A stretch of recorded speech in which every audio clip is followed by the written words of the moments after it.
Make someone happy. Make just one someone happy. Make just one heart the heart you sing to. Hi everybody. Welcome to Sunday with Ally for December 2nd, 2012. And I am making myself happy and I'm going to make you happy because I just got back from seeing The Guilt Trip. And I'm going to tell you all about it. I'm going to tell you about the half an hour Q&A with Barbara and Seth after the movie. And be prepared, folks. This is going to count as a review and a spoiler alert. If you don't want to know about the movie, if you want to wait for opening day in America, December 19th, or wherever it opens in your part of the world, and you don't want to know anything, I'm going to give you a fair warning before I start the review. But before I start the review, I'm going to remind you of a couple of things. First of all, this is holiday time. That means you can still go buy a copy of Barbara Memories at thebookpatch.com. And it's also on eBay. And I hope you guys are interested in buying it. Also, here's another book that's also on eBay right now. Between the Grooves. I think I told you about this one. This is a nice wrapped up copy direct from Book Patch. I'm sending this to Tom Forsman in Finland. So that's why that one's here. I also want to tell you about a new project, not a new project, but a new idea I had. In a way to help you guys to keep me going so I can keep on doing Sunday with Ally, I was hoping that if I put up my blog site and made it available, if you guys could contribute just a little bit, every week, if you like, the Sunday with Ally broadcast, $1, $2, whatever, then that will help defray all of my incredibly ridiculous medical expenses, which you guys outside of the United States don't even understand why it costs so much money here in America, but it does. So if you are interested in voting your support to me and Sunday with Ally, go to nothingsimpossible-project.blogspot.com, and I'm going to remind this to you each week. And if you could just give a little bit, the price of, a cup of coffee, $2, whatever, every little bit adds up, every little bit helps, and it will help defray the costs of all of my incredibly ridiculous medical expenses. And as you know, just a week ago, I just got out of the hospital. As you can see, I am doing much, much better. I feel a lot better. And look, they got the cast off. No more cast. Yay! Yay! I got my hand back. It's nice to have my thumb back.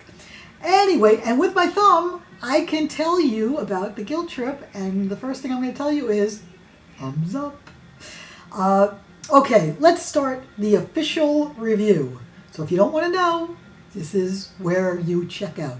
If you do want to know, hang tight. Folks, The Guilt Trip is great. It's great. It's wonderful. It's entertaining as hell. It's funny. It's touching. It's real. Barbara has not played a character this much fun and this touching and sweet, and just you want to spend time with her. I mean, Rose Morgan at the beginning of Mirror is like that before she turns into Gorgeous Rose. But this character, Joyce Brewster, she reminds me almost like a grown-up Judy Maxwell. She's funny, she's smart, she adores her son, Andy. There's wonderful chemistry between Barbara and Seth Rogen in this movie, and it really comes through. And this movie is really much, much more of a two-character piece. It's not really, yes, there are little, Kathy DeJimmy's got a spot, and Colin Hanks has got a little spot, and, other actors crop up here and there, but this is essentially almost like The Owl and the Pussycat. It's a two-character piece. And it's a love story. Barbara likes to describe this as a love story about a mother and a son, a parent and a child. And that's really what it is. It really, really is that. Because while it's clear from the very, very start that Andy is the love of Joyce's life, but Andy he feels smothered by his mother whenever he goes to see her. So that's part of the humor. And all of us can relate to this, no matter whether we have the greatest relationship with our mom or we don't see them that often. There's a great kindred spirit that you will have with these characters when you see the movie. I think the movie's going to be very successful. I think people are going to relate to it very, very well. It's funny, it's touching. It's the kind of movie that you're going to want to see again and again. You're going to want to bring your friends, you're going to want to bring your family. If your mom's alive, you're going to want to bring your mom or your dad. It's so enjoyable. It's so much fun. I would say on a scale of 1 to 4, 1 star to 4 stars, I'm giving it 3.5. The only reason it's not a 4 is because, it's not a perfect movie, but there are only so many of those perfect movies, right? I mean, Funny Girl, Yentl, The Way We Were. So this is in that next notch, but I love this movie. I love this movie. And I think it might be Barbra's best performance as far as total character since Prince of Tides, because we get to see all of Joyce. We get to see Joyce in change. She evolves. That's the thing you got to love about Barbra's character and the way Dan Fogelman wrote the script. You see Joyce evolve as the story goes on. This trip changes her. It also changes Andy, but it changes her just as much. And Barbra's such a good actress. She has such the ability with her eyes and her smile and her expressions to convey story and feelings and emotions. You don't see that in other actresses. You do, great actresses, of course, but Barbra's one of them. And we haven't seen enough of that. Those little snippets, those little moments in the Fokker movies were not enough. And Mirror, like I said, there were some really wonderful moments in Mirror, but this movie is so enjoyable. It's so much fun, and it just makes you feel good. And a really good comedy doesn't just make you laugh and isn't just necessarily touching. It has characters that you love, and you're going to love Joyce and Andy. They're characters that you can relate to. They're characters that you can that you like being in the car with them, that you like spending time with them. There's some wonderful sequences in this film. There's and the trailer does not tell you the story. As I suspected, folks, I told you this before, the trailer just gives you some funny little clips. And it doesn't show you any of the real stuff going on underneath. And that stuff is great. I mean, there's a scene in the motel room where they've been on the road for like 4 or 5 days, and Andy is just fed up. He's not doing well selling his product. He's not being honest with his mom about his failures. He's keeping it all inside, and she's, without meaning to, she keeps pushing his buttons, reminding him of little things. Don't forget to do this, don't forget to do that, like a mother would. And finally, he just blows up. He yells at her, he lets her have it, and Joyce doesn't take it. Barbra character, she doesn't take it. She gives it back. And the audience applauded when Joyce let him have it. And that was great. That was great. There's a wonderful thing at the end of the movie. That's a big spoiler. I'm not going to tell you what it is.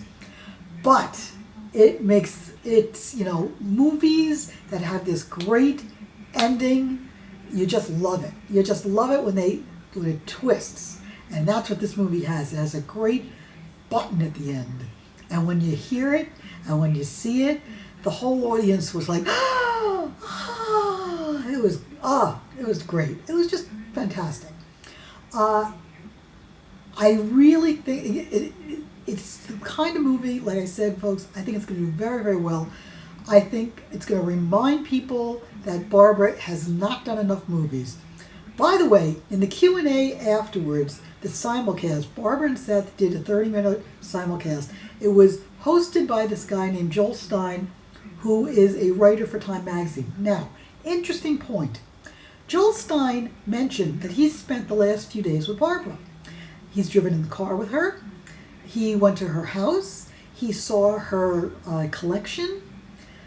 I think the only reason that Joel Stein was spending a couple of days with Barbara is because there's going to be a Time magazine story on Barbara. So, let's watch for that. Also, Craig Hall just revealed tonight that Barbara just recorded a 1 hour, we assume it's 1 hour, with Piers Morgan on CNN. Don't know when that's going to air, but it's going to air soon. Barbara and Seth also did a Dr. Phil, which again, probably won't air this week, probably air next week. If you didn't see it, go to Entertainment Tonight online for a wonderful 5-minute interview that Seth and Barbara did with Nancy O'Dell. That was great. Barbara revealed that she loves the TV show Homeland and Revenge. She mentioned that Lady Gaga's got a lot of talent. She mentioned some interesting things. It was really, really good. She talked about Jason. She talked about Jim.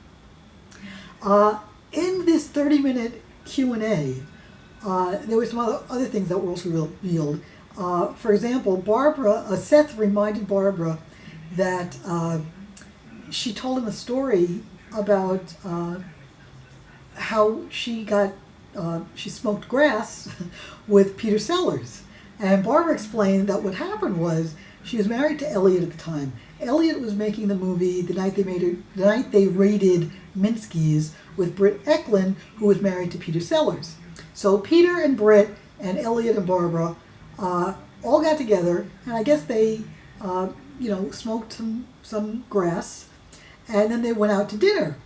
And Barbara said it was very, very funny because as they were at this dinner, they got all these hey, wouldn't it be funny if we had steak ice cream?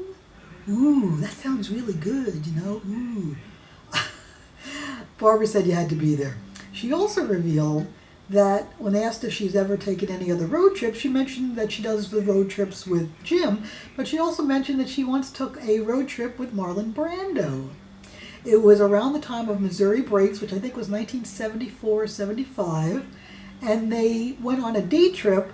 They drove out to the desert to look at wildflowers and sagebrush, and they ended up at this hamburger joint in the desert, and Barbara remembered sitting at the counter with Marlon, ordering hamburgers, and Barbara sitting there going, thinking to herself, I can't believe it, I'm sitting here with Marlon Brando. This is Marlon Brando. And I guess it never occurred to her that people might be saying, oh my God, that's Barbra Streisand. That's Barbra Streisand. So, very, very cute story. Seth also mentioned that they mentioned about Barbara's collecting. Seth mentioned that he collects comic books. He said, but his comic books are worthless. So he said, if you collect like Barbara and your stuff is worth something, that means you're a collector. If you collect like him and your stuff is worth nothing, that means you're a hoarder.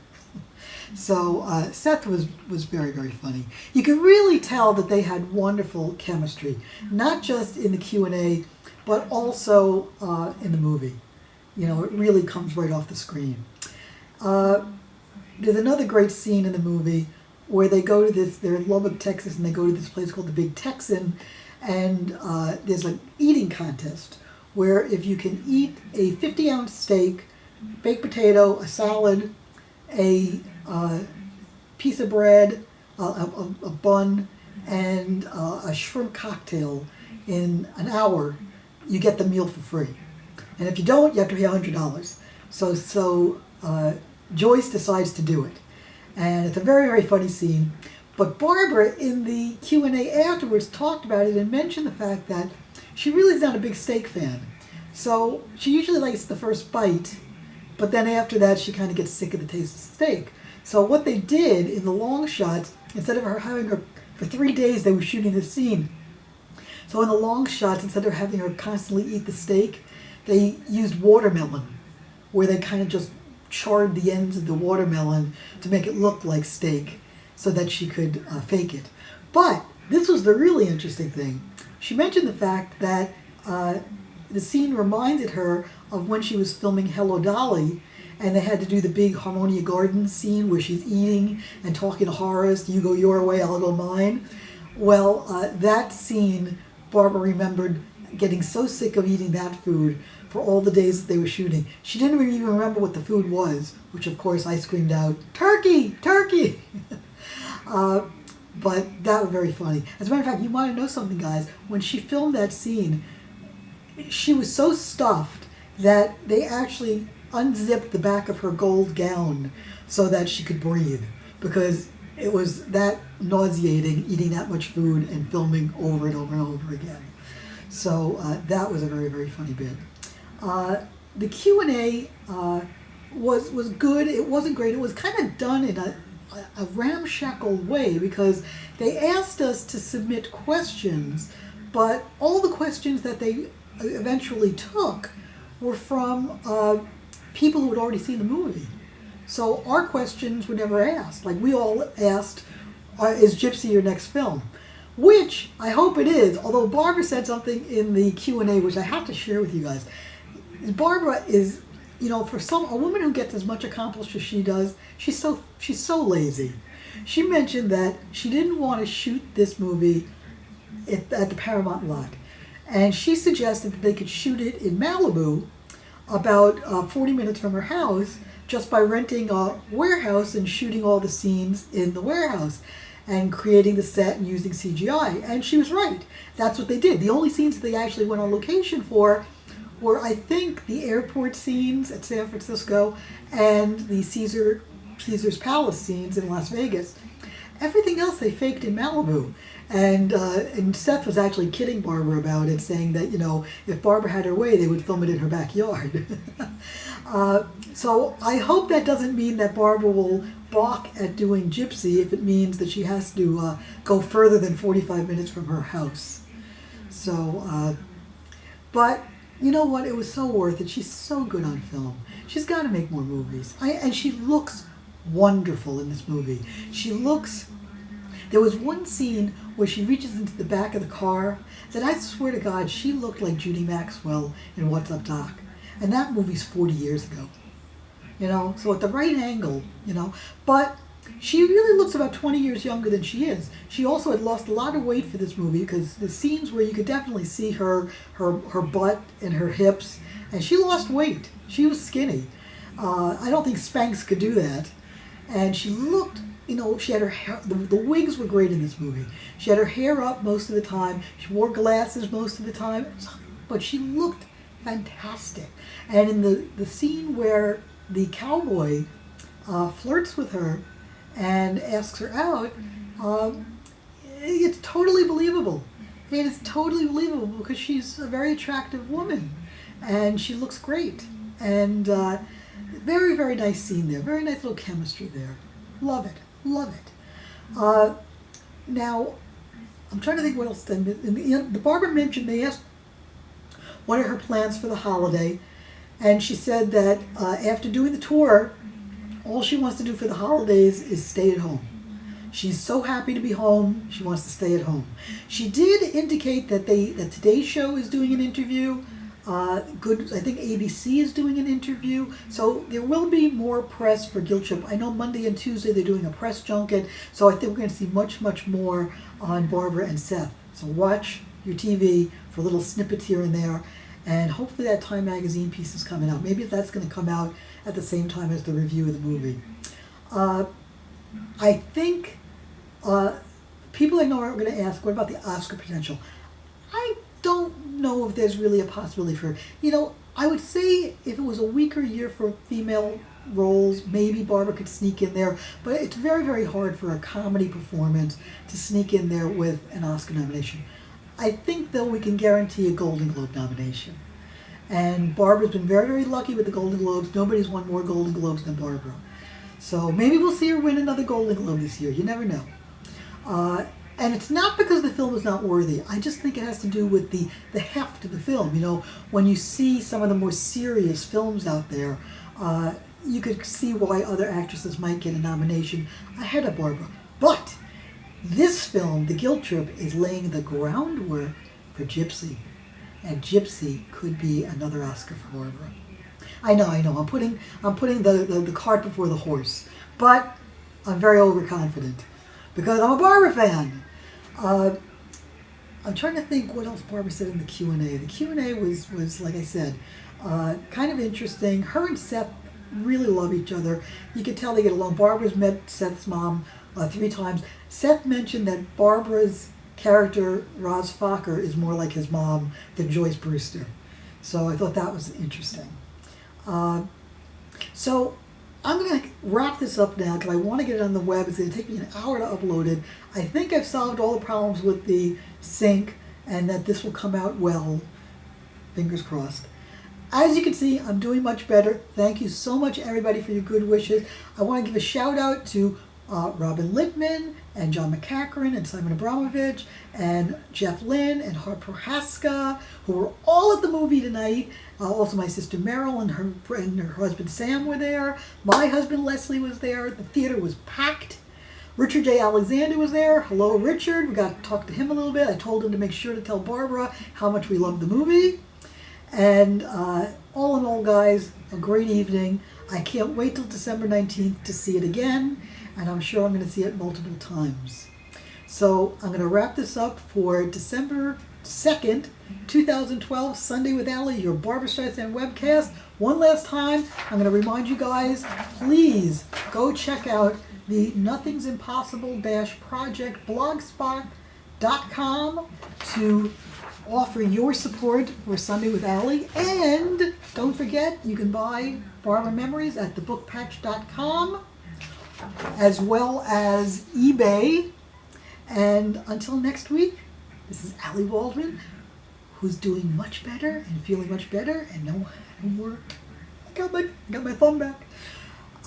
Feeling much better, and I'll see you next week with more Sunday with Ally. Bye-bye.